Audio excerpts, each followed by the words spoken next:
За. За сайн байцгаана уу? Би Оргил байна. Тэгээ өнөөдөр манай подкастэнд манай төрсөн эгч, нараа эгч, наран заяа орсон байгаа. Тэгээд өнөөдрийн зочин маань буюу манай эгч маань миний бодлоор бол айгүй мундаг хүн байгаа. Тэгээд намайг жоохон байхад намайг бэлтгэл ангид байхад спортын төвөөрөнд Kings Kids гэж сургуульд миний англи хэлний багш байсан. Тэгэхээр миний одоо ярьж байгаа англи хэлний гарааг эхлүүлсэн хүн гэж хэлж болно. Тэгээд бас олон улсын харилцаа мэрэгчлэр сургуулаа төгсөж байсан. Тэгээд ер нь бол Монголд суурьтай мөртлөө айгүй international, намайг бодвол илүү international олон улсын хүн. Их олон орноор аялж, ажиллаж зөндөө олон төсөл прожектуудыг хийж исэн. Тэгээд одоо болохоор Монголд сургалт явуулж эхлээд бас treatment хүмүүст сэтгэл зүйн spiritual тиймэрхүү юм хийж үйл ажиллагаа хийж эхэлсэн байгаа. Тэгээд бас өөр ерөн зөндөө тэгээд нараа эгчийн тухай бүгдээрээ одоо сонсч сурцгаах бах, мэдцгээх бах. Тэгээд бас өнөөдөр маргааш одоо орой болж Монголд Мартин 8-ны мэнд. Баярлаа. За тэгээд хоёлаа надад баахан ингэж бэлтгэсэн асуултнууд бол байна л да. Тэгээд хоёлаа ер нь бол ярианы сэдв нь хүндх сэдвүүд гэх юм бол миний бодлоор бол одоо мэдээж spirituality та хоёрын хоёулынхын сонирхоод олон жил болж байгаа сэдв тийм ээ. Тэгээд одоо 2016 онд таны хийдэг CISV гэж те хүүхдүүдийн одоо тайлбарлах юм бол цуслан найрамдал энтер гэдэг шиг тим юг хүүхдүүдэд ч бас том хүмүүст ч ингээд олон улсын тим одоо юу гэх юм те non government organization төрийн бус байгууллага тэгж үйл ажиллагаа явуулдаг. Шашны бус, төрийн бус, тийм шашны бус. Тийм та бол айгүйх оролцож олон орноор тэрүүгээр бас явж хүмүүст тиймэрхүү төслийн юм хийжсэн те. Тэрнийх нь нэгэнд нь намайг 2016 онд Хинтээ аймаг руу авч явсан байгаа. Би бол ер нь бол Монголын хөдөөг үзээгүй хүн анх удаага тэгж 10 хэдэн цаг машинаар явж Хинтээ аймгийг бол үзчихсэн таны буйнаар. Тэгээд тэр үед яг миний spirituality гэх юм уу, миний бясалгал хийх гэх юм уу, тиймэрхүү процессэнд айгүйх нэг нэмэр болсон нэг таны зөвлөгөө байсан байхгүй. Тэр үед би ингээд одоо эргээд бодоход юу гэж panic attack юм уу да. Би нэг тийм яг тухайн үед болохоор бараг л миний бие рүү нэг өөр нэг entity, өөр нэг юм орчоод намайг өдөртөд байгаа юм шиг бараг нэг тийм сонирм мэдрэмж төрөөд жоохон паниктаад байсан чинь танаас яах вэ гэдээ асуусан чинь та шууд зүгээр л accepted гэж хэлж ийсэн. Тэгсэн чинь би шууд бараг light bulb басж байгаа юм шиг, гэрл асж байгаа юм шиг болоод шууд accept хийгээл. Тэгэл юу н амар тайвшраал. Тэгээ бас нэг над нэг юм нэг тарин шиг нэг эсвэл нэг уншдаг нэг сонсдог нэг тийм юм өгсөндөө нэг дуу шиг те. Тэрийг чинь сонсоол тэгэл амьсгалал амар тайвширсан. Тэгэхээр та бол тиймэрхүү одоо юм бясалгал, spirituality тиймэрхүү төрлийн одоо дасгалыг гэх юм уу те сонирхол зүйлийг бас нэлээд хэдэн жил хийж байгаа те. Тэр талаар ярилцъя. Хоёулаа бясалгалын тухай ярилцъя. Нэгдүгürt бас ямар хэцүү зүйл вэ гэдгийг бас ярилцъя те. Сайн талын ч муу талын ч гэсэн бас ярилцъя те. Тийм. Та одоо жишээ бясалгалыг ямар маягаар хийж гин, яаж гин? Би бясалгалыг болохоор бүр 2010 онд, 9 онд, 10 онд хийж ирсэн. Багахгүй юу? Тэгэхээр зэрэг нэлээд хэдэн жил хийсэн гэсэн. Тэгээ яг энэ хугацаанд хийхдээ дандаа шинжлэх ухаан суурилсан буюу тий хүний бие мах бодит одоо яг нөлөө үзүүлдэг ийм одоо тархины тий мэдрэлийн төвшөнд ингэж өөрчлөлтүүд орно гэсэн тийм судалгаатай юмнуудыг судалж агаад тэгээд хийж исэн. Тэр нэг нь болохоор transcendental meditation гэдэг TM гэдэг ялгартай тий. Тэрүүгээр эхэлсэн. Тэгээд дараа нь vipassana хийж эхэлсэн. Тэгээд одоо ер нь vipassana-гаар л явж байгаа. Сүүлийн 2 жилийн хугацаанд чи хэзээ надад хэллээ нэг Садгуруугийн Шакрия хийжтэй. хийж байгаа гэж хэлээд тэрийг хэлж ирснээс хойш би Садгурууг нэлээд бас сонсож судалж үзээд манерийн тэр inner engineering гэдэг одоо хүн байхын мах бод сэтгэл санаа энэ бүх одоо үйл явцыг ойлгох тийм курст нь ороод тэгээд тентхийн нэг йога буюу одоо крия гэдэг байгаа. Тийм юм йогатай хамт випашнаг хослуулаад хийж байгаа. Тэгээд бясалгал миний хувьд гэх юм бол ерөөсөө л тархины дасгал. Одоо чи сая ингэж үзүүлсэн шүү дээ. Болчоо гэлтэй. Минийх тааж харагдахгүй нэр. Тэрнтэй адилхан бидний тархины одоо булчин буюу одоо монголоор хэлэхээр бид нар чинь нөгөө сэтгэлийн хат гэдэг байгаа тийм. Сэтгэлийн хат суулгадаг одоо дасгал байгаа байхгүй юу? Буюу бодит яг харагдахгүй ч гэсэн нөлөөлөл нь байдаг тийм зүйл гэж би одоо өөртөө тэгж томьёолдог. Тэрийг бол би томьёон дээр айгүй санал нийлж байна. Тэгээ танаас бас яг дараагийн асуултууд бол яг би бас випаснагийн талаар бас асууя гэж бодод бэлтгэсэн байсан. Та ч бас нэг тэр ретритэнд явсан шүү дээ, тий? 14 удаа явсан.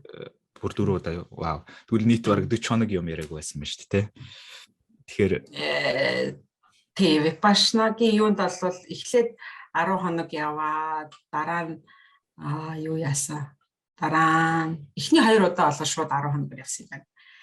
Найрамдал цусланд яваад тэгээд дараа нь Энэтхэг рүү Бодгая гэд яг бурхан багшийн гэгэрсэн газар очиж хийсэн. Монголоос групп яваад тэгээд дараа нь Монгол дахиж ирээд 2 удаа нөгөө галтгоод номын үйлчлэгэнд тогооч болсон шүү дээ. 80 хүний хоол, 90 хүний хоолыг хийдэг 2 удаа шеф болоод тэгэж хийсэн. Тэгээд адилхан л да. Яг хоолоо хийчихэл тэгэл ороод суuna. Бас ярихгүй. Хоолоо хийхдээ хүртэл аль болох ярихгүй. Тэгээд хоолоо хийхдээ бас одоо энэ хоолыг идэх бүх хүмүүсийн сэтгэл нь намар болж те. Одоо энэ төвлөрөлт нь сайн болж одоо би энэ нэгж эрүүлчих болтугай гэж ингэж бүр бодож хийдэг байхгүй. Тэгэл ам нарын юуны юу гэдэг лээ уламжлалт эмнэлгийн нөгөө тан бичиж өгнө гэдэг шүү дээ. Тэгсэн чи тэр чинь бас дотроо тийм олон янз байдаг байна. Нөгөө танаа тэр ургамлуудыг бэлтгэхээс гадна тэднийг нөгөө нэг итгчүүлэх тийм таринууд уншд юм байна. Буюу угийн хүчтэй тэр энергиэр ингэж цэнгэлдэг. За одоо тэрнтэй адилхан бас тийм церемони гэх юм. Тэр хийж хоолоо хийжтэй. Яг випашна гэж таавал дуудаад байна те. Тэрний тухай би яг юу асуух гэсэн гэхээр би өөрөө бас оролдож үзмээр байгаа байхгүй. Тэгээд миний анзаарснаар болохоор ингээл хийсэн хүмүүсийг нь харахад ч юм уу те. Одоо жишээ саяхан би Will Smith-ийн намтрыг бас сонссон чинь бас Will Smith хүртэл хийж үзсэн. Эхний хоног нь тэд хоног дээр ингэж зовсон хэд хоног дээр би юу хийгээд байгаа юм бэ болио гэж бодсон ингээл те. Тэр нь одоо таны хувьд бол одоо чинь яаж нөлөөлсөн байна? Юу нь хэцүү байсан байна? Авж үлдсэн юм нь юу байна? Expectation зөрсөн юм нь юу байна гэх мэт те. Хамгийн анх очиход яг юунд явж байгаа нэг сайн ойлголтгүй явсан. Манай найз чи зүгээр ийшээ яваа. Чиний наад хийж байгаас ч арай өөрөө. Тэгтээ адилхан шийдлэх ухааны одоо энэ баталсан юм арга техник байна гэд. Тэгээд яг уу ярихгүй цагаан хоол идэнэ гэдэг л ойлголттой. Тэгэл өөр юу ч амарч ойлголттой байхгүй тэгэл атсан. Тэр чинь бүр extra difficult юм шүү дээ. Цагаан хоол бас давхар идэх юм бол. Тийм би өөрөө болохоор тийм махсаг хүн биш байхгүй юу? Аха. Би махгүй яваал юм. Тэгэхээр тэр бол надад нэг асуудал байгаагүй. Тэгээд ч цацаг барьдаг бас нэг тийм юу байсан болохоор тэр бол их асуудал. Хоолтой бол их асуудал байгаагүй. Тийм яг юунд явах гэж их юугүй гэдэг нэг тийм одоо жишээлбэл одоо миний дараа гэх юм уу явж байгаа хүмүүс бол амар ойлголцтой явж байгаа байхгүй. Хуваар хідээс бас хідээс удтыг тэгээ яа гэв бла бла гэх айгүйх мэдээлэл авч иж явах гэдэг байгаа байхгүй юу. Би бол юу ч мэдэхгүй тэгэл заа гээл тэгэл явж.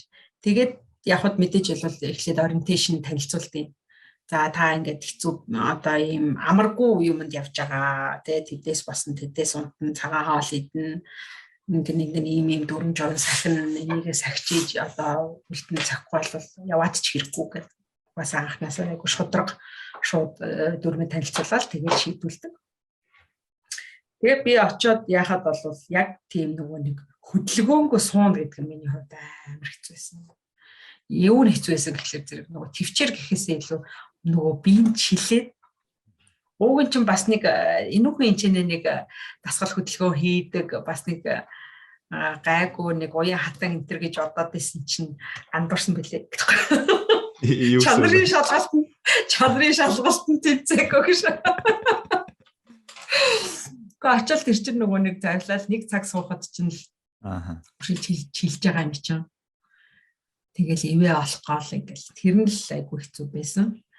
Тэгээ одоогийн өндөрлөгөөс гэх юм уу да харах юм бол хүний яг махан бие гэдэг чинь амар одоо хүчтэй юм байдаг тий. Гений мэдээлэл инэ тэрэ гэдэг айгүй олон юм байгаа. Тэгээ тэр үүднээсээ бас тэр хүн биеэрээ ингэж тэр зовлонгоо туулж гэх юм уу. Тэр hardship тий тэр хэцүү юмыг даван туулж ийж тэр сэтгэлийн хат гэдгийг олж авт юм байна л гэж ойлгосон шүү. Хүн эхлээд энэ нөгөө нэг бид нар чинь одоо юу гэдэг нөгөө соёлоо нэг тийм spirituality тийм юм ярьж байгаа юм чинь хүн байхын онцлог нь ахын бие л байна. Босод одоо олон параллел ертөнц байгаа гэдэг байгаа шүү дээ. Олон зүйл байгаа. Одоо юу ч бидний хардггүй мэддэггүй янз бүрийн байгаа. Тэр одоо бурхан тэнгэр одоо ямар ариун сүнс гээл те одоо бууг чөтгөр энтер гэл одоо зөндөөл олон юмнууд байгаа гэдэг байгаа. Тэгээд тэднэрээс чинь бидний ялганд нэг махан бие л байгаа юм байна л та.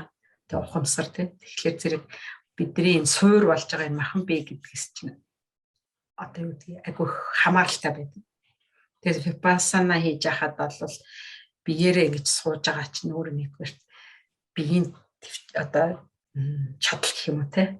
Тэгээ хамгийн илүү нөгөө сэтгэлийн чадал байгаа байхгүй юу? Би чаднаа гэж бодчихвол хүн чадаад байгаа. Оо ямар хэцүү юм бэ гэдээ дахлаар улам өвдөд байхгүй юу? Тэгэхээр ерөөсөө л бүхнийхэн суурь нь бол энэ махан бие удирдах сурах энэ дотроо энэ юм ойлгож сэтгэлийн тэр одоо хэрвээ сэтгэлээ машин гэж үзэх юм бол жолоогоо өөрөө гартаа барьж сурах гэх юм уу? Хэрэгтэй байна л гэж ойлгосон шүү. Тэрийг л випассана айгуу сайн заадаг. Төвлөрөл гэдэг чинь тэр нөгөө жолоо барьж явах та тий хаашаа явж байгаагаа пассенжер биш тий зорчигч биш жолоодогч болох дасгал тий надад бол айгуу нөгөө юутай одоо зүүрлэх юм бол одоо миний хувьд бол одоо чинь гүүх байгаа байхгүй гүүх ялангуяа одоо чинь одоо марафон шиг урт хугацаанд гүүх юм бол тий тэр олон цаг гүүн гэдэг чинь нэгдүгürt өөр амар уйтгартай boring зүйл байгаа шүү дээ. Хоёрдугаарт биеинд амар хэцүү тий айлшт ядарсан мөртлөө тэгээд пушигээ тэр нэг зөх хэмжээний deep гүн руугаа бүр өөрөөрийнх нь тэр сөрөг хүч юу гэдэг тэр бүх юмтайгаа тэмцэлдэх яг өөртөөгөө алдцдаг юутай айгуу одоо жишээ David Goggins гэж миний одоо жишээ inspiration авдаг хүн биш тэр 100 mile 19 цагийн дотор гүгээд тэр хугацаанд юм уу яс массаа цуулаад сүулдэ цус мусаар шээгээд тэгтээ яг тэр хугацаанд тэр өөрийнхөө лимит нь хязгааргүй гэдгийг олж мэдсэн те тэрнтэй л төстэй бас сонсож байна бас одоо чинь таны хувьд бол одоо чинь 4 удаа явсан гэхээр бас миний нэг сонирхолтой MMA зодооны хувьд одоо тренинг кампанд 4 удаа те орсон харьцуулж болох юм те тэгэхээр ер нь expectation бол тийм байж болох юм байна те яг зүгээр тренинг яг түрүүний таны хэлсэн шиг булчинтай зөвлөдөг шиг тренингийн хувьд яг ингээл өөрийгөө булчин шиг mind control өөрийнхөө юу гэдэл бэлдэх. Тэгээд бас нэг яг миний анзаарснаар одоо чинь бясалгалтай ч юм аа ер нь яг бас л яг тренингтэй адилхан бэлтгэл хийхтэй адилхан бясалгалаа хийхгүй удаждаг ч юм уу те нөгөө нэг тренинг чи гараа явчихдаг. Тэ яг нөгөө нэг фитнес нь байхгүй болчдөг. Mental fitness ч тэр physical body fitness ч тэр жоох удажгаар гараа явчихдаг. Тэгээд би бол одоо чинь өөртөө нэг remind хийдэг ингээд сануулдаг юм болохоор юу одоо бясалгал хиймээргүй санагдах тусам улам илүү хийх шаардлагатай гэдэг. Одоо тэгээд идэв шүү дээ. Одоо жишээлбэл випассана дуучлаараа яриаг тасалчлаа. Ийм зүйлээд байгаа байхгүй. Хэрвээ чи завгүй болвол 1 цаг бэлтгэлээ. Хэрвээ чи завтай бол 15 минут хийдэг. So бясалгал хийх тусмаа чиний одоо үр бүтээмж чинь улам сайжирна. Тийм учраас чи завгүй байгаа учраас их юм хийх ёстой гэсэн үг шүү дээ. Завтай байгаа бол яах вэ гэж бодлоо шүү дээ. Тэр яг оншилгоонд баг тэгж таарч дээ. Ер нь яг завгүй бясалгал хийх завгүй байна гэдэг чинь л тэгэл асуудал байна л гэсэн үг шүү дээ. Ер нь бол тэгээ өөртөө нэг цаг гаргаж чадахгүй байна гэдэг чинь тэгэл deep айгу одоо докторгүй л байна гэсэн үг шүү дээ. Ер нь нэгсэндээ. Нөгөө чиний түрүүний хэлдгээр сайн муу тал гэдээсэн. Би болохоор тэрийг хоёр тал гэж хардаг байхгүй. Заавал сайн муу ч юм уу зөв буруу гэж ялгахгүйгээр альва юм хоёр талтай. Тийм альва юм хоёр талтай өглөө болоорой гар болоод гадна тал дотор тал гэдэг ч юм уу тийм юм хоёр талтай байдаг гэдэг шиг байгаад байгаа юм болов уу гэж боддیں۔ Тэрнийх нь нэг нь юу гэхэлэр зэрэг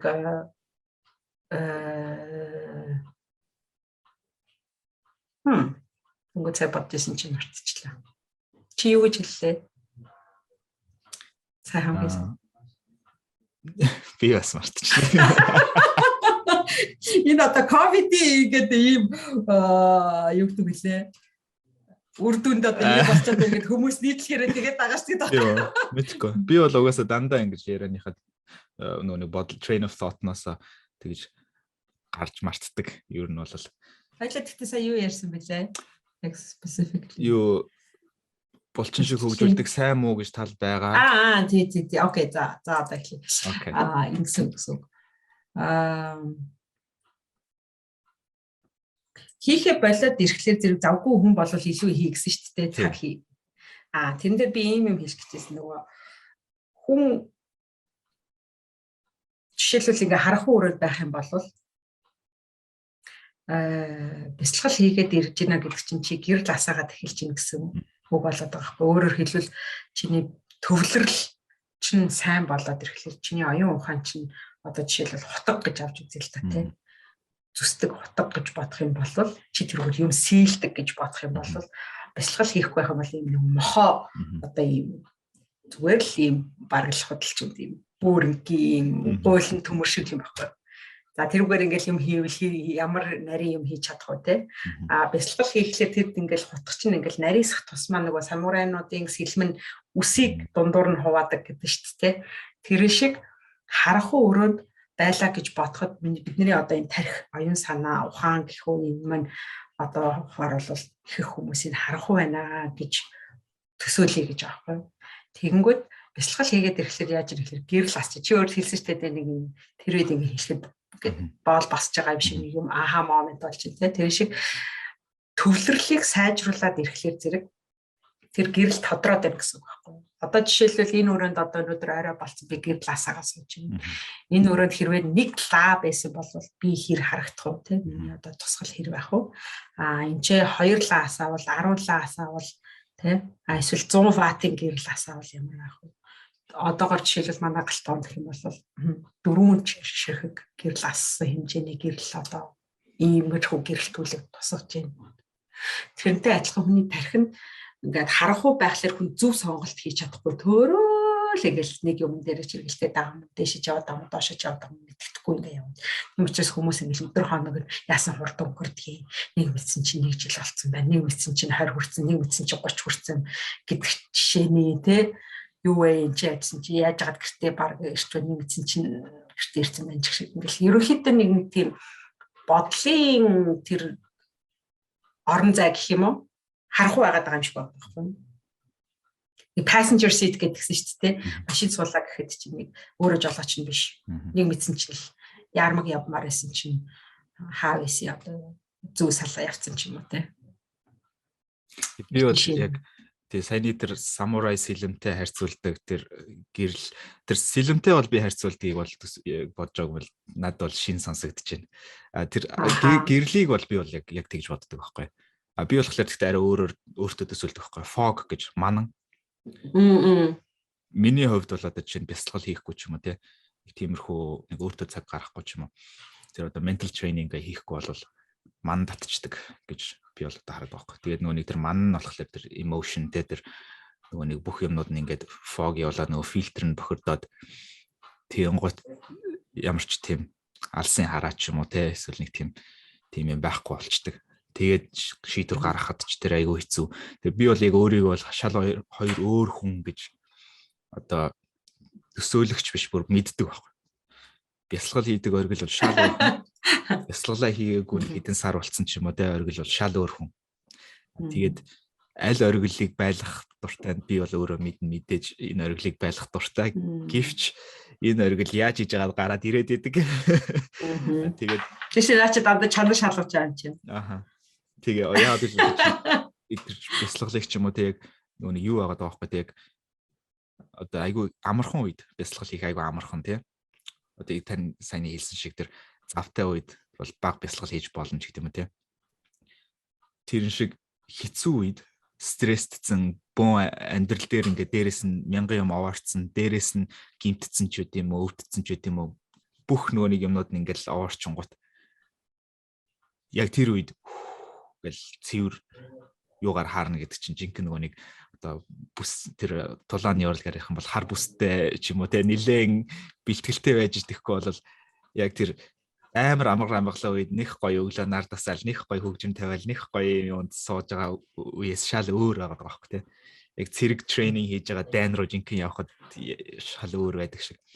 Тийм болохоор одоо чинь миний нэг анзаарснаар одоо анхаарлын хэлбэлзэл гэдээ би нэг өмнө нэг яриад байсан. Тэр нь болохоор одоо чинь сая таны ярьсан тэр бүх юм хоёр талтай. Заавал хоёр тал нь угаасаа байх ёстой. Тэгээд одоо чинь миний хувьд хамгийн том нөлөөлдөг одоо рол модель ч юм уу баг тий. Би өөрөө тэр хүн шиг болмоор байгаа ч гэх юм. Тэгээ бас хамгийн олон цаг сонссон хүмүүсийн нэг нь Alan Watts байхгүй. Английн одоо яг баг манай энэ хажуутлын дүүргийн төрж өссөн. Гэхдээ Америкт очиж амьдардаг байсан. Өөрийгөө spiritual entertainer гэж тодорхойлдог. Яг өөрөө юу биш зүгээр ярих дуртай өөрийнхөө хоолыг сонсох дуртай. Тэгээд тэрийг sensible хүн бол дуртай юм хийж амьдардаг. Өөрийгөө тэгж амьдарч байгаа гэсэн. Тэгээд тэрний байнгын хилээд идэг хэдэн мянган өөр аналогоор ингээл тайлбарладаг. Байнгын хилээд идэг нэг юм нь болохоор тэр хорвоогийн тэр нэг хоёр талтай юмыг нэгийг нь нэглэхт хийх юм бол хэцүү байгаад идэг.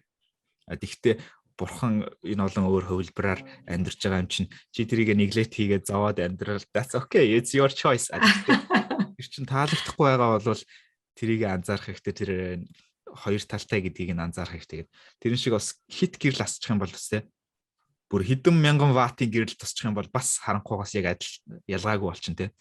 Тийм болохоор бас нэг их жаргалын дунд жоохон зовлон амттай гэдэг шиг бас нэг тэр балансыг нь барих. Тэгээд тэр нэг one thing гэдэг нэг ном дээр бас би тэр нэг ном дээр хэлсэн нэг тэр нэг statement-ийг бас нэлээд ноцолдчихж сүлд нь яг одоо ингээ ухаарад байгаа. Тэр нь болохоор баланс гэж юм байхгүй гэдсэн баг тэр ном дээр. Хүмүүс чинь балансаа барих ёстой гэдэг. Би болохоор тэр балансаа барих ёстой гэдэгт нь санал нийлээдсэн чинь тэр ном дээр нөгөө баланс гэж юм байхгүй. Тэгснээр яаж тайлбарлаж байгаа гэсэн чинь балет чинь хүн ингээд жижигхэн нэг эрхийн урууныхаа үзүүр дээр тогтдог. Тэр нь ингээд perfect балансыг олцсон юм шиг харагдаж байгаа боловч тэр бол illusion тэр бол тэ хий хоосон зүйл зүүм хийгээд тэр яг хөлнийх нь үлмийн дээр нь зүүм хийгээд харах юм бол хэлбэлцэл явагдаж байгаа. Adjustment-уудыг хийж байгаа тэ. Хоёр тишээ ийшээ болонгууд нийшээ буцаагаал ингээд чичирхийлүүлж байгаа. Тэгэхээр яг нэг газараа тогтно гэж бол байхгүй угаасаа хэлбэлцэж идэг учраас ийшээ жоохон хэтрүүлнэ. Тэгээд буцаага хитрхээр буцаагаад авчирна. Тэгээд тэр авчирж байгаа хэлбэлцлийг л жижигсэх юм уу илүү нарийн төвлөрүүлэх гэх юм уу тэ. Гэхдээ хэлбэлцгээ болно гэж бол байхгүй. Тогтчих юм бол хөдөлгөөнгүй болчих юм бол одоо өгснээс бараг ялгаагүй байгаа байхгүй тань гэсэндээ. Наа чи бараг нөгөө quantum physics тий. Ер нь бол тий. Одоо жишээ нь угаасаа физикийн хувьд ч гэсэн одоо Kelvin scale-ээр одоо хэмжих юм бол дулааныг бид нар чи Celsius-ээр хэмжиж байгаа шүү дээ. Kelvin-ээр болохоор хасах 273 195 хавцаа хүрэх юм бол Kelvin 0 руу орно. Kelvin 0 гэдэг нь одоо дулаан гэдэг чинь болохоор ерөөсөл хөдөлгөөн баг. Дундаж хөдөлгөөний хорд атом молекулууд нь хурдан хөдлөх тусам дулаахан байна. Тэгэхээр тэр хөдөлгөөн удаашрах тусам тэр хүйтэн болно. Тэгсээр гад 0 зэг Kelvin 0 дээр ирэх юм бол хөдөлгөөнгүй болно. Тэгээ хасах Kelvin гэж байхгүй яад бол хасах хөдөлгөөн гэж байхгүй. Хөдлөхгүйгээс өөр хөдлөхгүй байна гэж байхгүй. Тэрэн шиг яг тэр бүр хов хоосон хөдөлгөөнгүй байна гэсэн тийм төгс баланс гэсэн юм бол угаасаа байхгүй. Тэгээ тийм учраас тэр хавцаал эргэлдэж ивэл зүгээр enough байгаа байхгүй миний хувьд бол одоо чинь туршлаганаас харахад тий. Тэгээд би яг өөртөө бас нэг амар сануулдаг юм. Одоо ингээл амар high руу ороод ирнэ штэ. Эдийн засгийн хэлбэлц шиг ингээл recession яваал boom явагдангууд boom-ын дээр яг өөртөө сүүлийн үед бол ялангуяа анзаар сануулад идэг болсон байхгүй. Энэ boom чинь тий үүр дүргэлжлэхгүй. Тийм болохоор одоохондоо жоох enjoy хий. Тэгээд дараагийн recession руу орохдоо бол бэлтгэлтэй бай. Тэгээд энийг яг авж үлдэх гэж үлдэх клин хийх шаардлагагүй. Гэхдээ enjoy хий.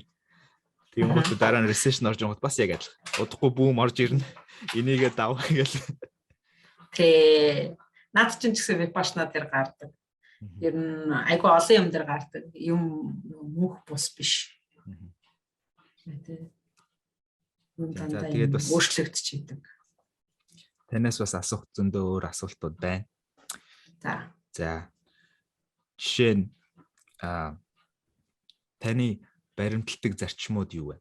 Тэгээ бас асуултаа арай гүнзгийрүүлэх юм бол өмнө баримтлагдаг байсан зарчим тий одоо жишээ нь 20 настайдаа ч юм уу тий 30 настайдаа ч юм уу ингээд цаг өөрчлөх зарчмууд ч нэ өөрчлөгдөж байна уу? Өөрчлөгдөг үлдсэн зарчим гэж юу байна? Шинжлэгдээд өөрчлөгдсөн зарчмууд гэж юу байна? Амьдралд баримтлагдаг. За өөрчлөгдөөгүй гэдэг нь ах юм бол ерөөсөө шудраг яс. Шудраг яс би тэрийг нөгөө өмнө болохоор оноож хэлж чаддгүй байсан юм билээ. Сүүлд нь ингээ бодоод байсан чинь миний ерөөсөө хувь хүний одоо жанжин шугам юу гэмэл шудраг яс юм билээ. Тэр нь болохоор зэрэг шудраг яс үнэн байх, шудраг байх хоёр өөр. Тэрийгээ дадлаач.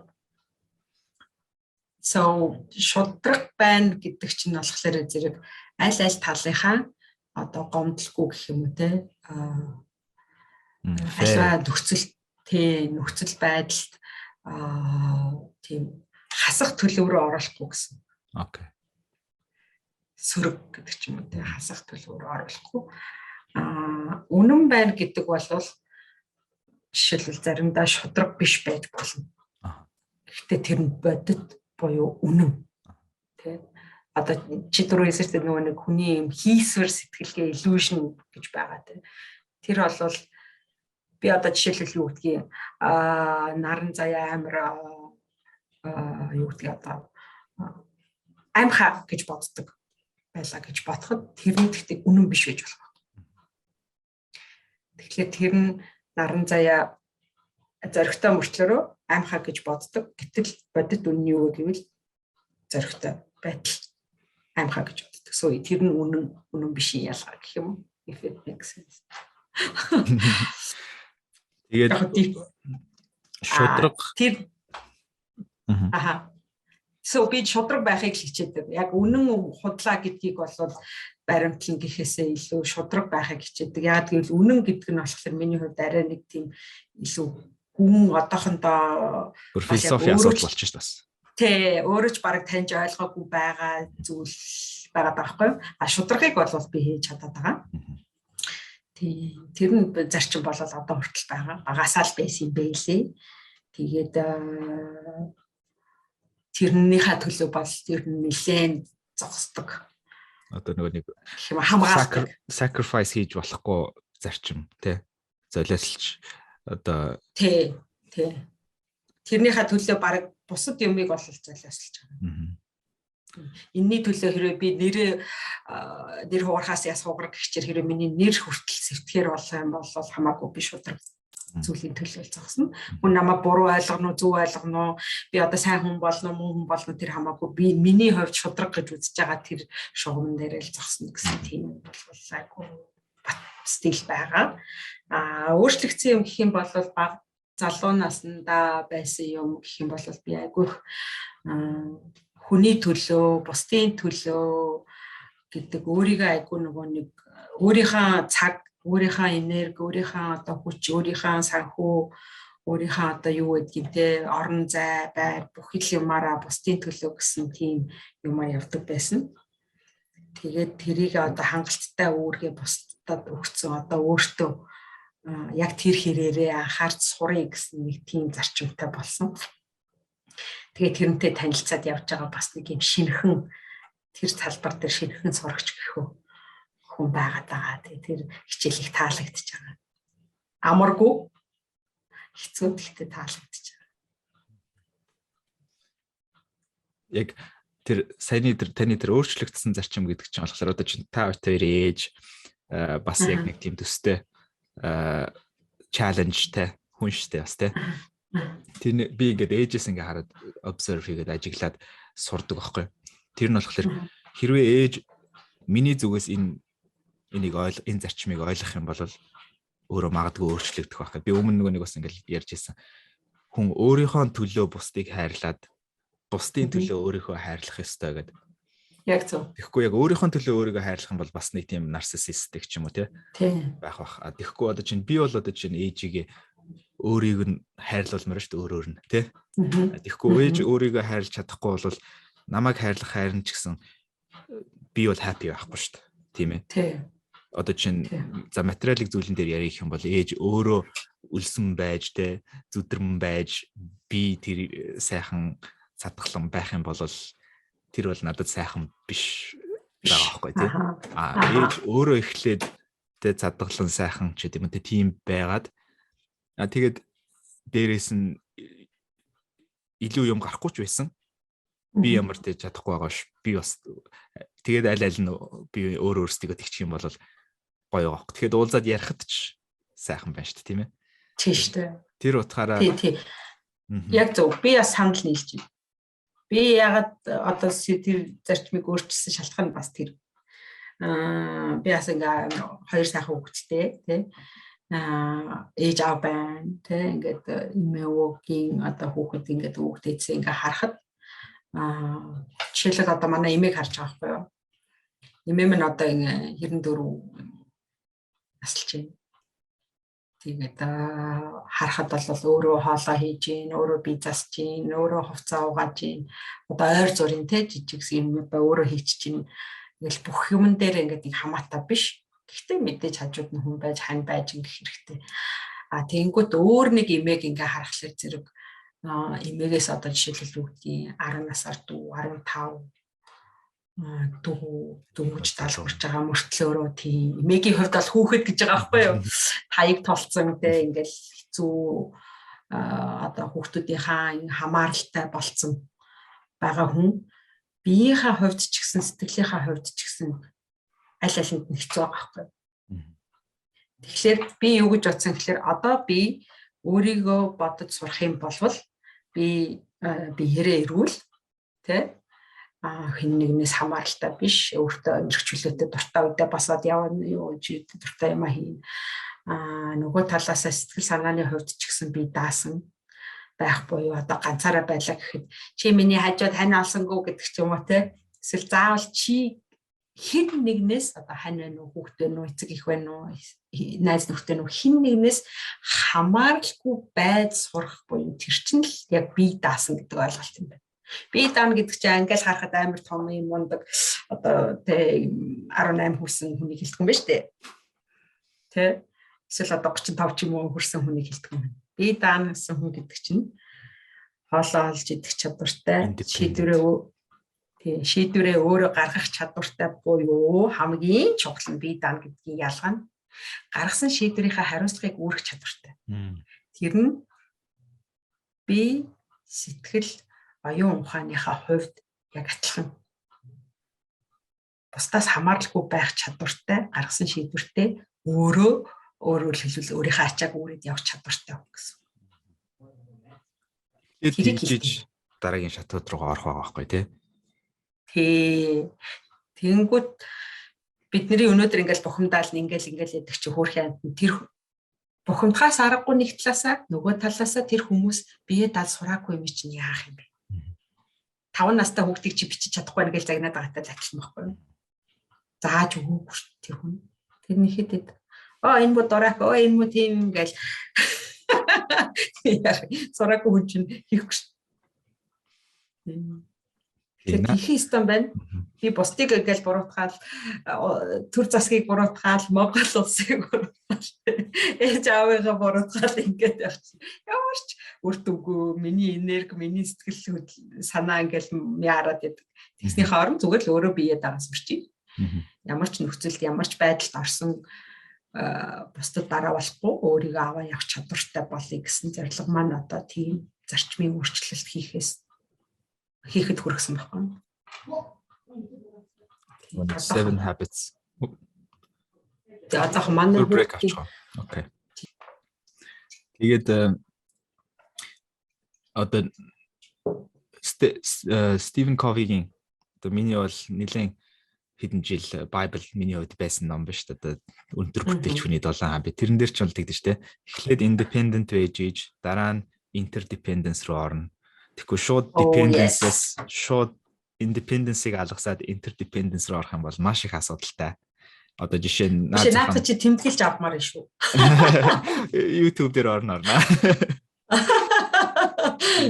Тэгээд нөгөө нэг одоо жишээ нь ялангуяа relationship дээр те хосуудын харилцаанд ч юм уу те хамааралтай байж байгаа аав ээжээсээ ч юм уу найз нөхдөсөө ч юм уу ингээл хязгаарч independent өөртөө аз жаргалтай байж чадахгүй байжгаад шууд нэг relationship руу өсөрж ороод тэгээд нөгөө хүнээсээ хамааралтай болчихгод аз жаргал нь ч бай бүх юм нь ч бай те өөртөө ихтэй байдал нь ч бай нөгөө хүнээсээ хамааралтай болчихлоор чинь нөгөө toxic relationship бас үүсчихэд байгаа байхгүй те тэгээд тихгүй тулд эхлээд тэр independence-ийг л тэмцэлдэж олж авах хэрэгтэй. Тэгээд дараа амар чухал. Тэгэхгүй бол одоо жишээ нь хийш. Окей. За чи хийш. Окей. Тэгэхгүй бол одоо жишээ нь би бол одоо жишээ нөгөө хүнээс нь үзэхэд хэрвээ би independent хүн байлаа гэхэд манай нөгөө хүн надаас dependent байх юм бол надад бас хэцүү. Би нөгөө хүнээс dependent байх юм бол тэр хүнд хэцүү учраас хизээч win situation гарч ирэхгүй. Тийм болохоор ер нь альва нөхцөл бүх парти тэр at least баг бүрэлд хүн үүсэх юм бол тэр баг дотор нэг ч хүн ялагдах ёсгүй. Тэ? Хин нэгэн ялагдчих юм бол бүгдээрээ ялагдах гэдэг. At least урт хугацаанд. Тэр хугацаанд хүмүүс нь ялж болно. Тий, яг зөв. Яг зөв. Наадах чинь би ойлгосон байхгүй юу. Тэгээд миний бас нэг зарчим гэх юм уу? Би хүнд хэрвээ тус болж чадахгүй бол одоо дараа болмооргүй байх гэдэг тийм итгэл үнэмшил гэх юм уу хүсэл хэрмэлцэлтэй байхгүй юу. Тэнгүүд ажил дээр ч нөө амьдрал дээр ч нөө тий одоо үргэлж нөхөрлөж байна юм дээр ч юм бол тийм зарчимтай байдаг. Тэгээд тэр ийгээд айгүйх тэр ч одоо ингээд олон юм дээр гарч ирж байгаа байхгүй юу. Тий ажил дээр гарч ирж гин, гэр бүл гарч ирж гин ингээл. Тэр болгонд ингээд нэг юм давтамжтай юм яваад байгаа байхгүй одоо үзэгдэл тий миний одоо зан үйлийн ч юм уу бодлын ч юм уу сэтгэл хөдлөлийн ч юм уу тий ингээд дандаа нэг юм давтамжтай юм гараад ирэнгүүт анализ хийж байгаа байхгүй. Окей яагаад ингээд байна гэд ингээ харахлаар зэрэг би айгуу тийм хамаатай хүн байгаа байхгүй бусдаас. Ингээ харахад би даасаа хүн шиг мөртлөрөө амар хамааралтай. Хүүхдүүдээсээ хамааралтай ч юм уу тий ингээл айгуу олон хүнээс ингээ хамааралтай байнгут тийм би тийм баймааргүй шин. Ягаад гэвэл тэр нь надаа зовлон үүсгэж байгаа байхгүй. Би зовх юм бол би бусдыгаа зовоогоод байгаа байхгүй юу? Тэгэхээр чи нэг юм хулхан тайрган дотор гээл гүгэл гарч чадахгүй гэж зовоод байгаатай яг адилхан болоод байгаа байхгүй юу? Тэнгүүд окей за би түүхэд бол яг зогсох хэрэгтэй. Зогсох. Тэгээд зогсоод ингээ гараад харангуут окей би бие даах хэрэгтэй мэн гэж үзэж байгаа. Тэгээд за тэгвэл би яаж бие даах вэ гэдэг ингээд үзэхлээр зэрэг хамгийн түрүүнд бас нэг юмны хөлөө би хүн бол сэтгэлийн амьтан гэж итгэдэг. Тэгвэл би сэтгэлээс эхлэх хэрэгтэй мэн. Яг л тэр биний суур болж байгаа. Нөгөө талаасаа би эмэгтэй хүн чи эрэгтэй хүнийг бодох юм бол байглаасаа ингэж хувирамтгай байдаг зан чанартай тий. Одоо сарны хэмнэлээр явдаг ийм одоо оршихуу гэж тий. 28 хоногийн сарын мөчлөгтэй байна. Тэрийгээ дагаад одоо сар шиг ингэж томроолж жижигрээл байгаа шиг эмэгтэй хүний зан ингэж хувираал идэх тий. Нэг баярлал энийг л уурлаа л гэх. Тэр чинь хэрвээ эмэгтэй хүн тийм байгаа бол амар эмэгтэйлэг байх гэсэн үг заяа. Хэрэг тийм биш бол эмгтэй чанар айгуу сул гэсэн. Anyhow тэгэхээр сэтгэлээ би тогтоож, сэтгэлээ би өөрөө удирдах, хин нэгнээс хамааралгүй болж би даах ёстой байна гэдэг ойлголтод хүрээд энэ талаар ингээд дагнаад судлаад сураад явж байгаа байхгүй юу. Тэгээд тэр амт нь хамгийн гоё. Тэгээд би дааж сураад ирэхлээр миний орчин тойронд байгаа хүмүүс бас яг адилхан гоё болоод байгаа юм. Тэрийг мэдж байгаа хүн байна, тэрийг мэдэхгүй байгаа. Тэр бол үшээ дараагийн асуудал болж байгаа юм. Хамгийн гол нь надад ямар байна вэ гэдгийг хамгийн чухал болж байгаа. Яг л чиний түрүүний хэлснээр хэрвээ одоо би чадaltaй байх юм бол бусдад тусалж чадах байхгүй юу? Тэ. Би чадлаггүй байх юм бол бусдад тусалж чадахгүй. Би сэлж чадахгүй бол хүнийг аварч чадахгүй шүү.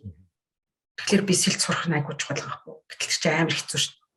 Найзаа давна тэ халуун хүүтэн ус байна, өглөө орой орно ингээл янз бас энэ сэлж сурах чинь бас амаргүй штэ. Тэгэхээр би сэлж сурах нь чухал. Тэгжиж л би хүн аварна. Эсвэл аврахгүй маа гэхэд нэг баатар болох гэдэг нь чаашийн гинт нэг хүн хэрэг боллоо гэх юм бол би хизээд нөгөө Will Smith-ийн хэлдгээр I'm always ready гэдэг шиг те хизээд хэрэг болоход л би бэлэн байх хэрэгтэй байхгүй юу? Тийм. Тэгэж л бац. Тэр нэр надад Will Smith-ийн тэр үг нь надад амар шүү нэр туф гэлээс аха момент болсон шүү дээ. Тийм. Тэгээ бас нэгдүгürt мэдээж миний мэдх юм бол та хоёр хоёулаа энэ бүх ур чадварыг бүтэн суулгаж амжаагүй л ингээл те.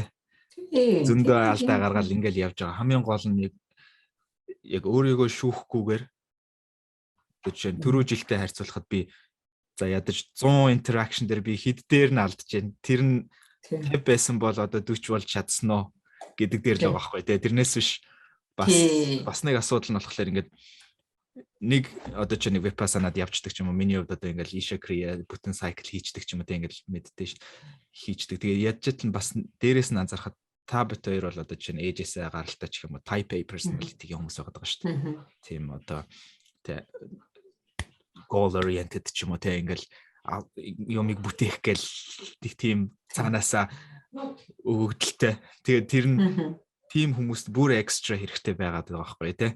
Тэгэхгүй бол одоо жишээ нь эргэн тойрны хүмүүс ч юм уу тий бас хэцүү байдаг ч юм уу ингээл нөгөө energy ten keep up хийж чадахгүй байдаг ч юм уу тий. Тийм болохоор одоо жишээ нь ихэд ингээл би ингээл подкаст хийдэг ч юм уу ингээл яриануудыг одоо жишээ нь гол victim бол сувдаа байхгүй одоо жишээ манай найз байхгүй. Яадаг гэхэлэр энэ видео бэлэн болохоос өмнө 100 өөр хувилбарыг нь сонсцсон байгаа. Тэгээд тэр одоо stand up comedy хүн special тавихаас өмнө баахан open mic дээр бэлддэг шиг сувдагийн чих тэр ээж жигч бас тэр ер нь нэгэл ихний зэвэрсэн хувилбаруудыг нь сонсож байгаа бэлэн болоод эхлэхээр YouTube дээр тавигддаг ч юм уу те. Гэх мэт тэр хүний дэвчээр бүр амар их шаардлагатай болоод идэг. Би бас тэрийг нь хүссмээргүй ш бас тэгж хэцүү хүн баймааргүй ш.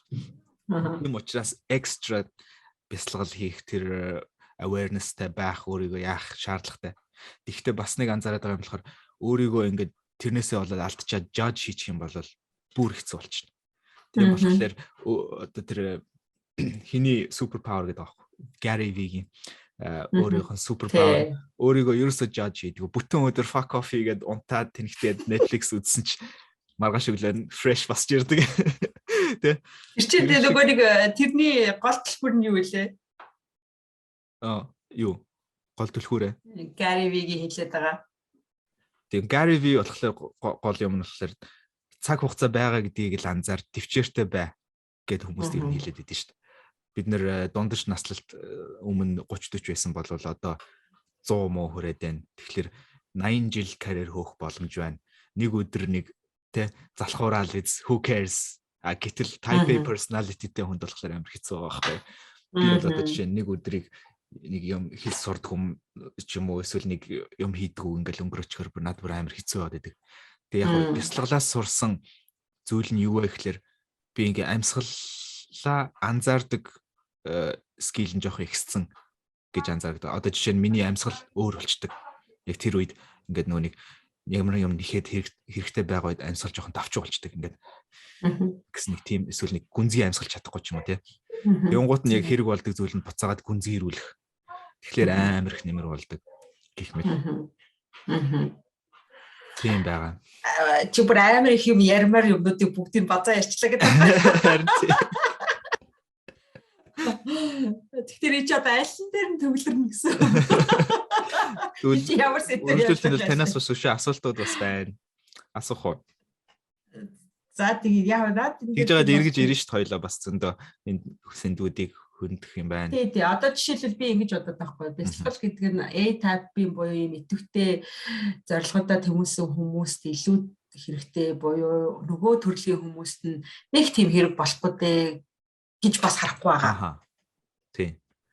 Ягаад гэвэл хүний хэрэгцээ нөөр учраас нийгэмдээ зорилготой хүн нь илүү гэсэн юм бас байхгүй шүү дээ. Тэ. Тэгэхээр зэрэг нэг тийм туйлшрахгүйгээр юмыг харж сурах нь бас өөрт айгуу тийм юм стесний сэний хэлгээр нөгөө хүн амьсгал авна гэдэг шиг айгуу тийм уужуу дүр харагддсан байна гэж би сүүлийн ажиглаад байгаа. Өөрөөр хэлбэл ямар нэг юмд хязгаарлахгүй байх тусмаа хүний тэр чадварыг ингэж улам сайжирч улам ингэж одоо юу гэдгийг чадварлаг болох гэх юм уу, хүчтэй болох гэх юм уу, гүнзгий болох гэх юм уу, тийм болох юм байна гэж ажиглаад байгаа байхгүй юу. Ягаад гэвэл хүн гэдэг чинь өөрөө цаанаасаа төрөлхөөсөө байглаасаа заяасан юм нь юу вэ гэхээр өсөх. Махан бие бол эдсэн хоолныхаа цуглуулгаараа нэг тодорхой хэмжээнд очиод зогсож байна. Тэр үе хүртэл одоо хичнээн эрс бодис цуглуулж чадсан тэр хэмжээнд очиод зогсож байна. За тэгвэл оюун ухаанаараа одоо өсгөл сураад байгаа шүү дээ. Одоо ур чадвараа сайжруулах гал ажиллаад байгаа. Тэгвэл тэрийг өнөөдөр эдийн засгийн зах зээлд үнэлээл яа зүрээр тэ шүүгээл нэг давхар гаргаад байгаа болохоос биш. Яг суур юм нь юу юм? Нийгэмд хэрэгтэй нэг машины нэг хэсэг байгаа байхгүй юу? Тэ одоо багш уу, эмч үү, одоо тэр одоо готч нь уу, ус чинь үү хамаагүй. Нийгэмд хэрэгтэй л нэг хэсэг нь байгаа. Тэнгүүд юмыг тэр чин тэгэхээр зэрэг ингээд нэг юм diversity буюу нэг олон юм талаас нь нэг юмыг ингээд гүйцээгээд шүү.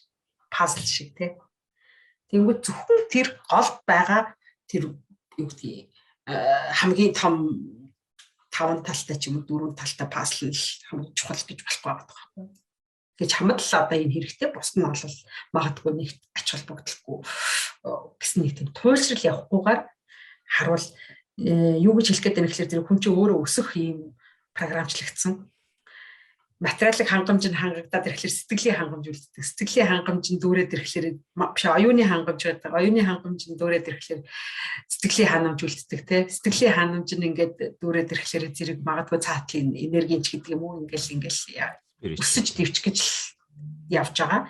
Тэр хэрэгцээ нь яг одоо энэ нийгмийн юмн дээр баг багаар гарч байгаа байхгүй юу? Одоо илэрлэн хүний хүсснээр байхгүй болохоор уурна. Яа тэр хүн хүслээ биелүүлэх гэдэг. Тэр чинь өсгөөд шүү. Тэгэхээр тэр зүгээсээ бас нэг тгийж харж болох юм байна гэсэн нэг сэдв тусдаа ярьж болно. Тийм бас одоо фитнестэй л харьцуулдагтай адилхан тий. Хүн болгон фит байх нь зөв шүү дээ. Одоо яг ирүүл тэ чирэг бие мах бодороо тэр шиг бясалгал ч юм уу энэ оюуны фитнес гэж одоо төвлөрөх чадвар ч юм уу тэ өөрийгөө тэр жолоодож удирдах чадвар ч юм уу тэрүүгээр бас харах юм бол заавал type A биш байлаа гэд оюуныхаа фитнесийг орхино гэх юм бол бас яг зөв тий тэрийг би бол хэлмээр байгаа. Ягаад гэвэл бясалгал гэдэг ойлголтыг дэндүү нэг бас нэг туйлшруулад байгаа юм шиг санагддаг байхгүй юу? Тэгэхээр тэрний нэг хэсэг баймааргүй байна. Энэ тал дээр би нэг комент хэлчихв. Sorry. Одоо жишээ нь хүмүүсийн нэг expectation байдаг ч юм уу те. Бясалгал хийдэг хүн гэхлээр те заавал нэг тийм лам шиг ч юм уу эсвэл нэг гиген ч юм уу тийм эсвэл тэр бясалгал гэдэг зүйлийг өндөр pedestal дээр тавьдаг ч юм уу те одоо зарим хүмүүсийн хийдэг зүйл зарим хүмүүсийн хийх шаардлагагүй зүйл ч гэдэг юм те. Тэгээ одоо жишээ нь миний ингээл бясалгалын тухай видео тавихад доор нь одоо би ингээд шинжлэх ухааны талаас ярангуут ч юм уу те доор нь хүн бичэл юм биш юм гигэн ч юм уу нэг тийм комент орж ирдэг ч юм уу эсвэл тийм их юмуд байгаад байдаг. Тэгэнгუთ би болохоор тэгж энийг бүр өмнө ерөөсөө ярьж байгаагүй мөртлөө нэг миний цээжин дотор нэг гаргамаар байдаг юм байна. Тэр нь болохоор бясалгалыг тэг шинжлэх ухааны талаас нь харсан илүү дээр миний бодлоор. Тэрийг тэгээд зүгээр фитнес тэг жимд явж байгаа юм шиг трит хийсэн хамаагүй дээр. Тэрийг тэр spiritual талаас нь хараад ингээд өндөр pedestal дээр тавиад гигэрхгээд байна гэсэн тийм бодолтой байх юм бол нэгдүгüүрт гигэрхгүй угаасаа тэр гигэртэл чинь нэг тийм нэг ирээл бүн гэл гигэрчдэг юм байхгүй шүү дээ. Миний хувьд бол анзаарснаар бол нэг тийм гигэн моментүүд бол орж ирж исэн үе нэг цөөхөн хэд байна те нэг 5 минут гигэрчээд нөгөө тэр гараа явцсан үе бол нэг цөөхөн хэд байгаа нэг сүүлийн хэдэн жил бясалгалахад тэрнээс биш тэгэл бясалгаж дуусаад өдөр нь болоод нөгөөх нь мартаал тэгэл нэг мэдсэн чинь те амар тийм амьдрал дундаа орцсон л явж байгаа байхгүй те. Тэгвэл тэр амьдрал донд орж явахт нь одоо жишээ нь би наад зах нь миний physical fitness би өмнө одоо чинь бүдүүн байхад би автобус ирэхэд л нэг 20 метрийн цаана байгаа автобус руу би гүйдгүй байсан байхгүй тий. Тэгэхэд би амар өөртөө хязгаар тавьсан байгаа байхгүй. Тэрний одоо бол би зүгээр хаашаач явсан ингээл машинтаа уралдаал гүйчдэг, автобустай уралдаал гүйчдэг. Тэр нь миний зүгээр тэр хорвоод operate хийх тий талбар маань томсчж байгаа байхгүй тий миний фитнес нь яг тэрнтэй адилхан бясалгалаараа зүгээр би тэр том талбарыг нээсэн болохоос биш нээгээл баг багаар нээж байгаа болохоос биш тий гигээрээд ч юм уу эсвэл нэг тий нэг би нэг хүмүүс заавал ингээл чи гигэн байх хэрэгтэй ч гэдэм тийм юм биш байгаа байхгүй гигэрүүл тэр л үгүй that's good for you bonus тэр бол бонусны асуулт гэхдээ гигэрл гэж юу юм гэдгээ бас ярих хэрэгтэй тий бас гигэрл зөв тодорхойлох хэрэгтэй тийм. Яг зөв. Өөрөөр хэлбэл одоо юу гэдгийг жишээлбэл за энийг ингээд аяг гэж байна те. Энийг аяг гэдгийг аль ч улсын ямар ч хүн хараад ойлгож байна. Буюу энэ тодорхойлт нэг байгаа байхгүй. Тэ. За өнгөний маргаан байж болно, хэмжээний маргаан байж болно. Гэхдээ үндсэн одоо юу зүйл нь юу юм бэ гэдэг дээр хинж марахгүй байхгүй тий жишээлбэл тэрнтэй яг адилхан хүмүүс энэ ойлголтуудаа нэг болгохгүй болвол нэг хүний ойлголт нь өөр нөгөө хүний ойлголт нь өөр гэхдээ нэг үгээр илэрхийлээд байгаа юм амар exactly одоо чинь бурхан гэдэг үг ч юм уу тий таны хувьд гэгэрл юу вэ за тэгвэл эхлээд эхний юм дээр нь хэлчихье тэр нь би санал нэг байна ягаад гэвэл жишээлбэл бясалгал гэхлээр зэрэг хүмүүс буруу ойлголтоосоо буюу дутуу мэдээллээс болоод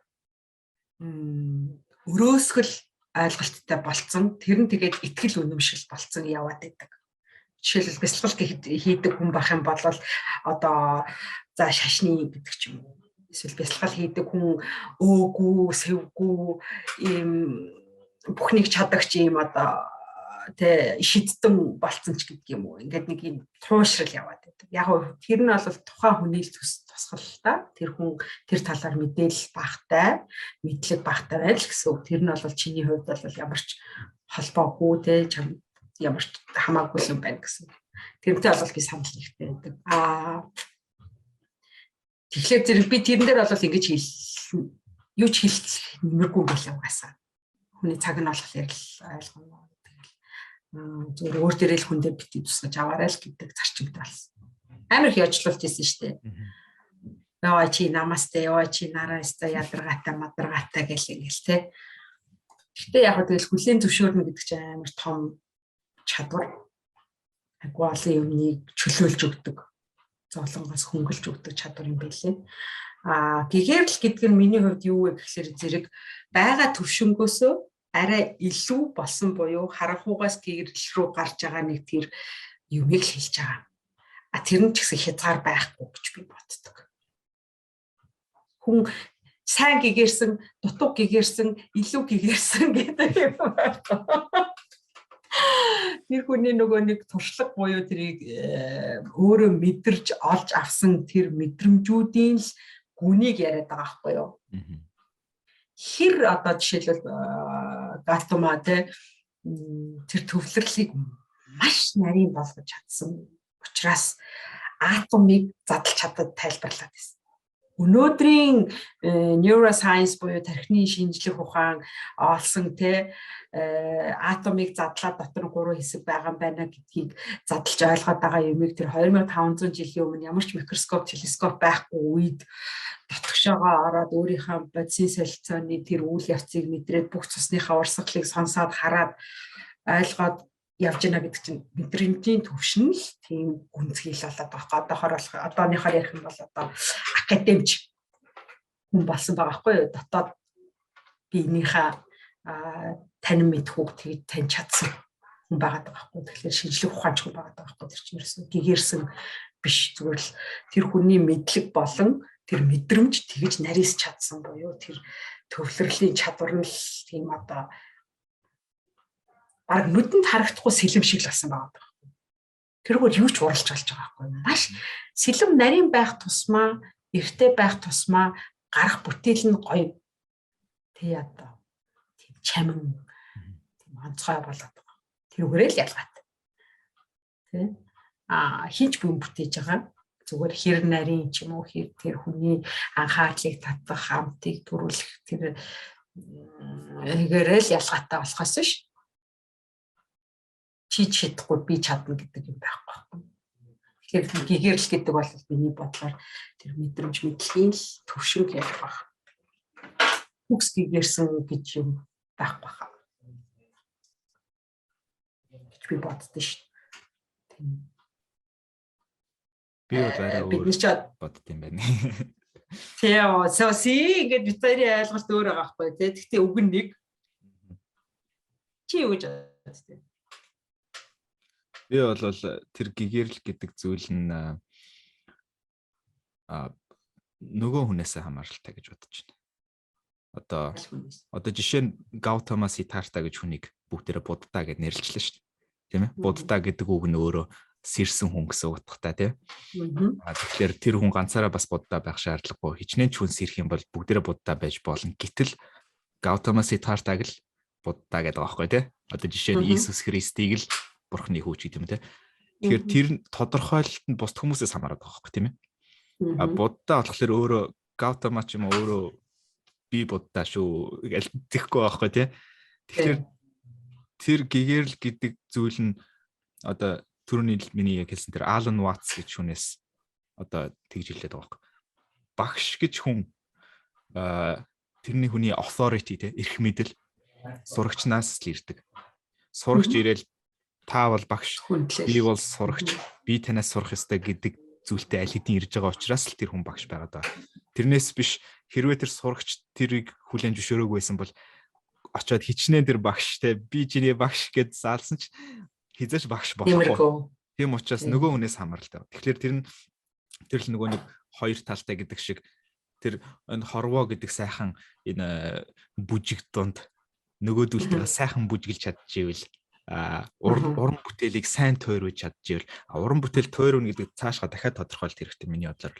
Тэр нь юу вэ гэхээр өөрийн тэр uniqueness гэж бас цор ганц онцгой зүйлийг нуулгүйгээр ч гэдэм үү те даралгүйгээр одоо нийгэмд ч юм уу бусд хүмүүсийн expectation-д те хит их дарагдalgүйгээр мэдээж угаасаа байх хэвээр тэр generation өөр төрж байгаа тэр зүйл чинь тэр зүйл нь нэмээд өөрийг чинь бас улам unique болгож байгаа шүү дээ. Тэр unique байдлыгаа өөрийгөө сайхан илэрхийлж яг бусд хоргүйгээр ч юм уу те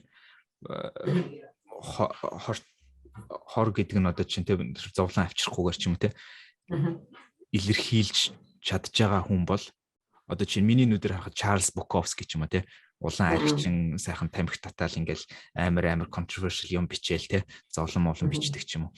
Эсвэл одоо жишээ нь саяны Alan Watts байна. Ихнэр мэхнэрээ солиол олон хүүхд мөхттэй бас тамхи татаал ингээл spiritual entertainment яриад байгаа. Эсвэл нөгөө өнцгөөсөө бас Будда ч юм уу хин чинь те.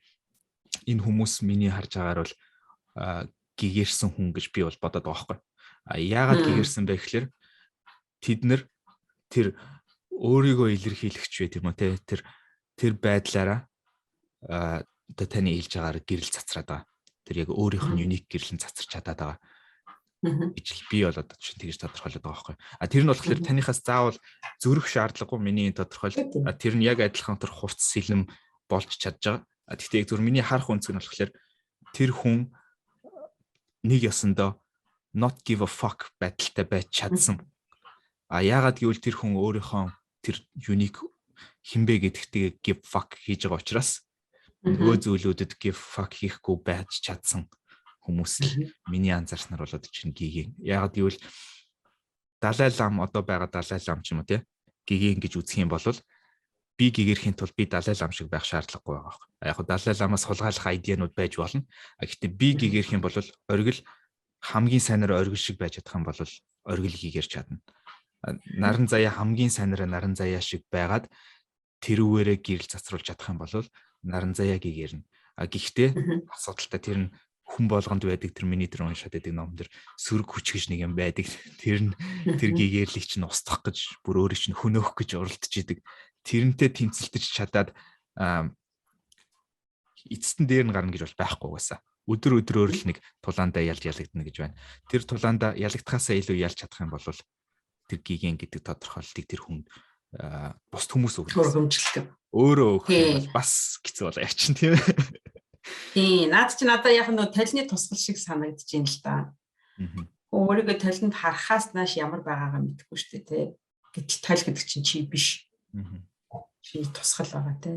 Тэрнтэй адилхан тэр гэгэрсэн гэдэг хүнийг өөрөөр хэлбэл өөрөөс нь өөр байна гэдгийг тодорхойлж байгаа хэлбэр нь л гэгэрл гэж нэрлэдэг байгаа болоо. Олонхоос арай илүү ойлгоцсон, илүү мэдсэн хүнийг гэгэрсэн гэж хэлээд байгаа байхгүй юу? Гэж л би ойлголоо. Ер нь бол тусгал гэсэн үг юм байна.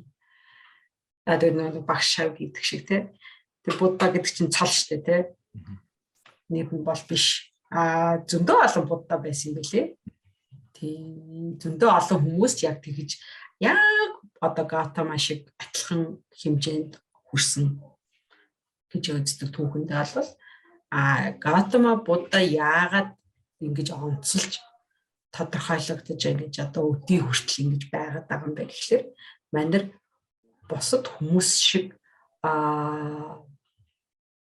өөрөө гэгэрээд өөрөө ойлгоод ингэж яваад бусад хүмүүс арай илүү хэцүү хэлээр яриад байсан юм байна л да. Гэгэрсэн хүмүүс бусдтай одоо энэ процессыг тайлбарлахад Гатамагийн ганц ялгаа нь бол манай маш энгийн хэлээр өөрөө нэр томьёо хүртэл гаргаад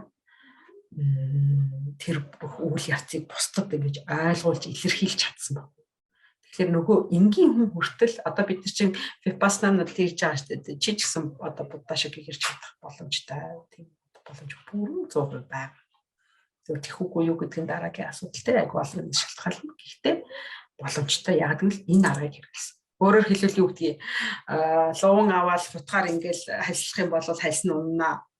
Энэ ингээд хальсгүй ингээд тий луун болно гэдэг ч юм уу. Эсвэл одоо юу гэдгийг дундуур нь хэрчих юм бол хоёр хэсэг болно. Яаж ч байсан хэрчих юм бол хоёр хэсэг л болно. Одоо буцаад ингэж нийлэхгүй гэдэг шиг л чи энэ аргыг хэрэглэх юм бол тийм л болно. Зүгээр хэр сайн хийх үл гэдгийн ялгаатай ч гэдэг юм уу те. Тэгэхээр зэрэг Гатамагийн ялгаа нь бол харин тэр хүн бол илүү нэг шинжлэх ухаанч байсан. Тэг активч хүн байсан. Гэгэрсэн гэхээс илүү яагаад гэвэл өөр дээр мэдэрсэн төрсэн бүх юмнуудаа илэрхийлж чадсан гэдэг байна. Тэрүүгээрээ л ялгаатай. Юусэн шул маш олон хүн манер шиг тийм байсан. Тэр илэрхийлэх чадвар л аягүй бас чухал байгаа. Тэр одоо жишээ нь тэр нэг Насим Николас Талебийн нэг яасан аягүй гоё нэг тийм философийн бодлого маягийн нэг юм байгаа. Тэр над бүр функитл амар орж ирсэн. Тэр нь юу гэхээр 9/11 болоод Америкт хоёр өндрийг сүрэхэд тэрийг prevent хийсэн бол яах вэ? Тэрийг урдчлан таамаглаад болиулж чадсан хүн байсан бол яах байсан? Тэр хүн хизээч цол хэрэгэм авч яаж яахгүй зүгээр л харин ч хүмүүст ад үзэгдээд дуусна. Ягаад гэвэл тэр security-г нэмсэн байгаа, хүмүүсийн ажлыг төв бодсон байгаа тийм ээ. Тэгээд тэр утгаараа Гатамагаас илүү одоо гэгэрсэн ч юм уу те яг нэг хүнээс нөгөөнөөс илүү гэгэрнэ гэж байхгүй л те. Гэхдээ одоо жишээ нь илүү сайхан сэтгэлтэй байсан ч юм уу яадаг чинь хүний амьдрал сайнаар нөлөөсөн ч юм. Тийм байхад тэр илэрхийлэх чадвар нь ч юм уу те бичээд үлдээх юм ч юм уу эсвэл нэг хин нэгний шавн одоо жишээ нь күнзийн шавн күнзийн тухай бичиж үлдээсэн учраас Аристотл гэж хүн өөрөө бол одоо жишээ нь юм бичиж үлдээгүй зүгээр л дебет хийдэг гэсэн хүн байгаа байхгүй зүгээр. Гэтэл сурагч нь Плато ч үлээ Аристотлийн тэр дебет хийсэн зүйлээс бичиж үлдээсэн учраас Аристотл одоо Аристотл болж санагдсан гэж юм тий. Тэгэхээр тэр нэг асуудал дээр ч юм уу одоо надад болохоор ингээд бас конфликт орж ирдэг байхгүй бас.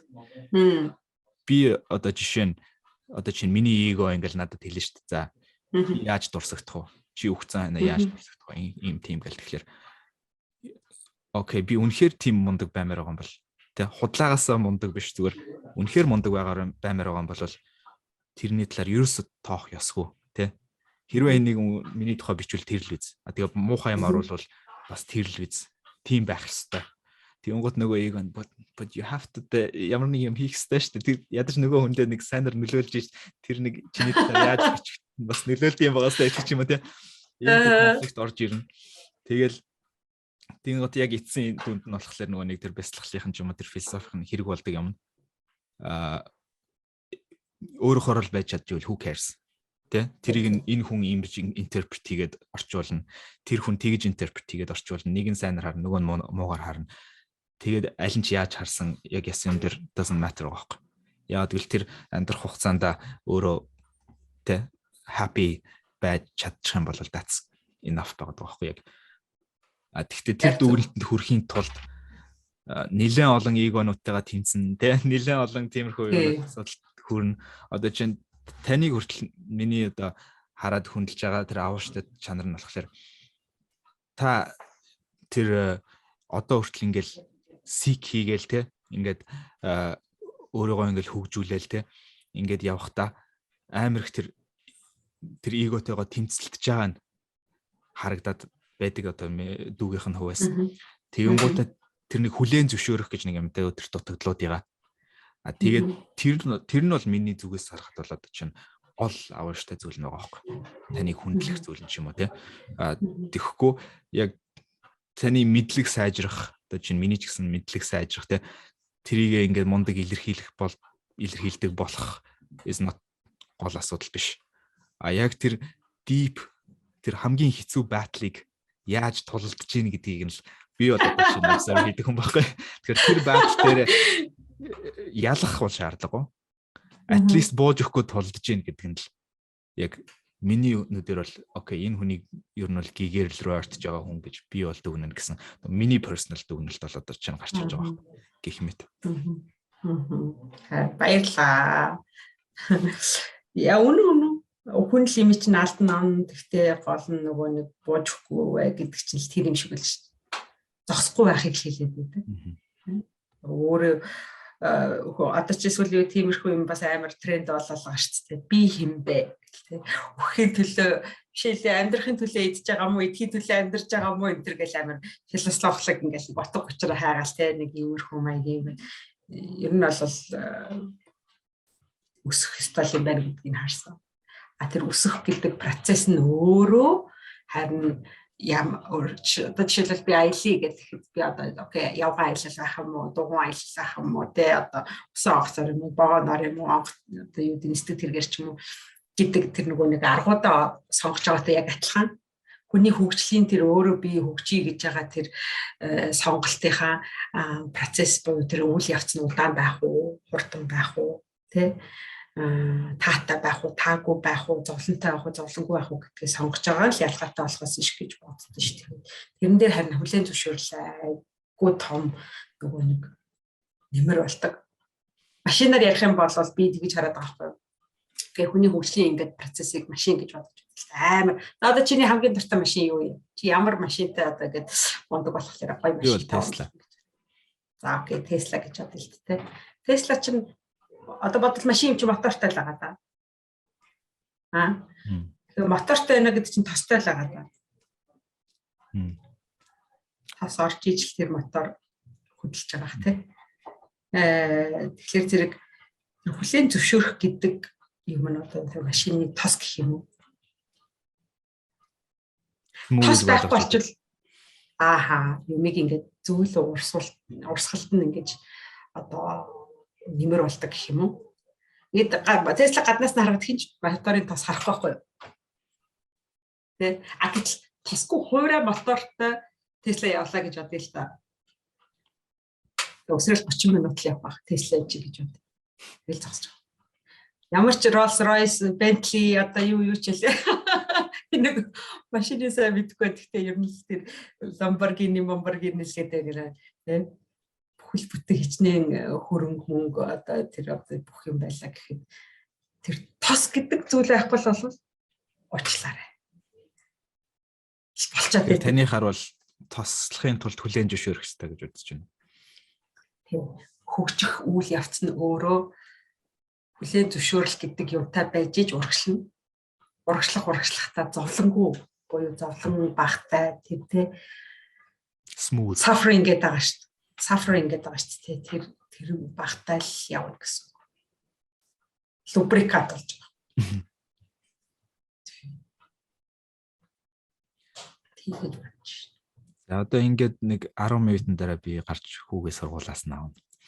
Тэгээ хоёлаа өндөрлөх тал руу оръё. Тэгээ сүүлийн дахиад нэг хэдэн асуулт байна. Тэгээ манай нараа ихч бол ер нь бол мэдээж бит хоёр бол өнөөдөр бол айгүйх spirituality-ийн талаар амар их ярьлаа. Мэдээж тэргээр зогсохгүй. Зөндөө олон бас өөр авьяас чадвартай хүн байгаа. Англи орс хэлээр бол ус цас мөс. Тэгээл орон болгоо гэж. Тэгээд Paul dance man хүртэл хийж чаддаг. Алаараа тийм юм яриад. Тэр чинь харин хамгийн гол нь байхгүй. Тэр vulnerability хүн өөрийнхөө юу хийж чаддаг юу гэдэг. Тэр чинь хоббигоор өөрөө дуртай юм хийж байгаа л хүн байна шүү дээ. Одоо жишээ нь би бол rap хийдэг. Like хүний expect гэхэргүй тийм тэр rap хийхдээ би бол амар хараал хэлж урсгадаг тий гих мэт. Тэгээд ер нь бол зөндөө олон ийм сонирхолтой цаашид ч гэсэн бас хийн гэсэн төлөвлөгөө зөндөө бас байгаа бах. Тэндээсээ хуваалцах юм байна уу?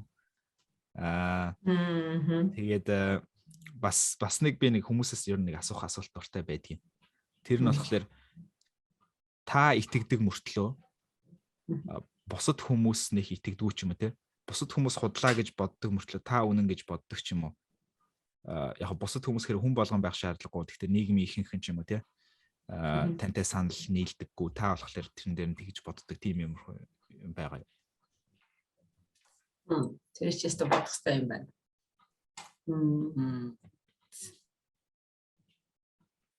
Энэ асуултанд би өөрөө ч гэсэн хариулахад аюу хэцүү асуулт. Ер нь яг тэгэж хүмүүсээс асууж байгаагүй учраас хариулж чадахгүй гэж хэлнэ. Зүгээр ажиглаж байгаа юм нь болохоор зэрэг би айгүй нэг тийм conscious байхыг хичээдэг байхгүй юу? Сэргэг гэх юм уу? Байхыг хичээдэг. Тэр нь юун дээр вэ гэхэлэр зэрэг хэрглэж байгаа одоо энэ ус тэ хоол хүнс бидний дараа өмсөж байгаа хувцс энэ агаар амьсгалж байгаа энэ бүх юмудаа айгуу тийм мэдрэг гэх юм уу хумсартайгаар хандахыг хичээдэг бичээгээд идэв. Энэ нь бол сүүлийн үед яг мэдээж айгүй олон хүн л энэ дээр яаж байгаа шигээ хамгаалын доктортой хөгжүүлтэй эко гэл ингээл хог хаягдлгүй гэл юм айгүй олон татаасаа байгаа л да. Гэхдээ тэр нь дандаа нэг хөвчлэн нэг талаа илүү барьсан. Нөгөө талаа магадгүй орхигдуулсан ч гэдэг юм да. Хог хаягдлгүй гэл ингээл яах вэ? Тэр чинь нэг юм чинь гэхдээ бүх юмдаа л нөлөөлж байгаа. Устанд нөлөөлөл, агаартай нөлөөлөл, хөрсөнд нөлөөлөл тэ. Яг тийм системтэй ингэж юм харж байгаа юм айгу баг байд юм байна даа л гэж анзаарсан. Миний одоо өөрийнхөө ялгаа гэх юм уу харж байгаа контраст нь одоо чи зөв буруу гэж байхгүй шүү дээ. Зүгээр л бусдаас ялгаатай байгаа юм гэх юм бол хүмүүсийн харж байгаа хандлага аливаа зүйлд харж байгаа хандлага дандаа нэг юм хязгаартай ч юм уу